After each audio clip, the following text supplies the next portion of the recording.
Mobile phone காணாமல் போனதாக புகார் தர வந்தவரை தங்களது ஷூவை போலீசார் பாலிஷ் போட வைத்த சம்பவம் உத்தரப்பிரதேசத்தில் நடந்துள்ளது.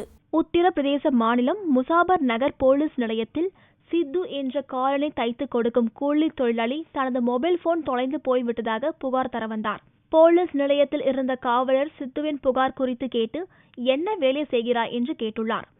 சித்து தான் ஒரு காலணி தைப்பவர் என்று கூறியதும் அவரிடம் தங்களது ஷூக்களை துடைத்து பாலிஷ் போட்டு கொடுத்தால்தான் புகார் பதிவு செய்யப்படும் என்று கூறியுள்ளனர்.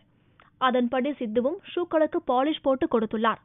அப்போது போலீஸ் நிலையத்தில் இருந்த மற்றொரு நபர் இந்த காட்சியை தனது மொபைல் போனில் படம் பிடித்து இணையதளத்தில் வெளியிட்டதால் இச்சம்பவம் வெளிச்சத்திற்கு வந்துள்ளது.